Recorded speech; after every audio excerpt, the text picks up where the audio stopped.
There are two people sitting in the same office right now. Same deadlines, same meetings, same workload, same laptop. One walks out at 5 p.m. clear-headed, steady, alive. The other collapses at 8 p.m. feeling mentally sandblasted. And the terrifying part is this. The difference is usually not intelligence, not talent, not work ethic, and not the amount of work.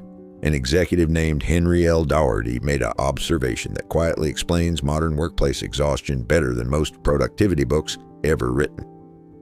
People are exhausted less by the work itself than by the bad habits they bring to the work, because most office exhaustion is not caused by labor. It's caused by friction, mental friction, decision friction, attention friction, unfinished loop friction. And Carnegie reduced the solution to 4 deceptively simple habits. The first, clear your desk, not aesthetically, neurologically. Dale Carnegie told the story of Roland L. Williams taking over a role at the Northern Pacific Railway and discovering his predecessor's desk buried under 2 years of accumulated paperwork. 2 years. Imagine what that environment does to the nervous system. Every visible stack becomes an unresolved psychological tab. Modern psychology now calls this attention residue. Your brain keeps tiny background processes running for every unfinished thing within sight. You may not consciously notice it. Your nervous system does. A cluttered desk is not just visual clutter, it's cognitive leakage. So Williams cleared everything except the single problem he was actively working on, and suddenly his thinking sharpened. Not because he became smarter, because he stopped bleeding attention everywhere. One paper, one task, one mind. The second habit, do the important thing first. This sounds obvious, almost insultingly obvious, which is why almost nobody actually does it.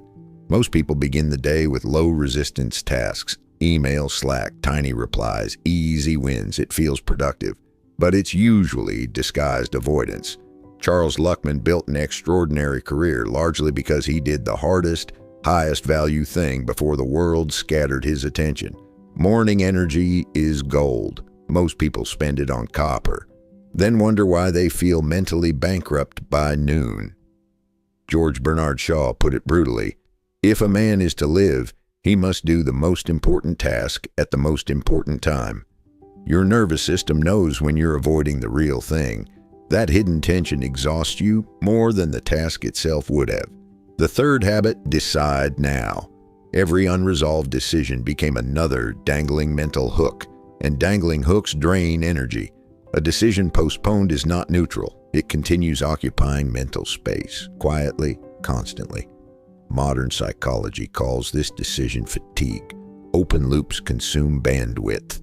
The solution isn't perfect decisions. It's fewer unresolved ones. Yes, no, later on this date. Anything except indefinite drift. Because uncertainty is expensive, and the nervous system pays interest on every unresolved thought. The fourth habit, organize, deputize, supervise. In other words, stop trying to carry an entire organization inside your own nervous system. Many executives burn out because they refuse to delegate. They confuse importance with indispensability. So they become the bottleneck for everything, and eventually the body revolts. The people who sustain long careers understand something ego hates hearing. You do not prove your value by personally carrying every weight. You prove your value by building systems that continue functioning without your constant strain. That's leadership, not martyrdom. Workplace exhaustion is often not caused by too much work. It's caused by chaotic relationships with work. Clutter, avoidance, deferral, micromanagement, constant switching, unfinished loops. That's the real drain, not effort itself. Human beings can sustain astonishing effort when the effort is clean, focused, resolved, ordered, one thing at a time. But most modern workdays are psychologically fragmented beyond recognition. 20 tabs open, 5 conversations half finished, notifications slicing attention every 40 seconds.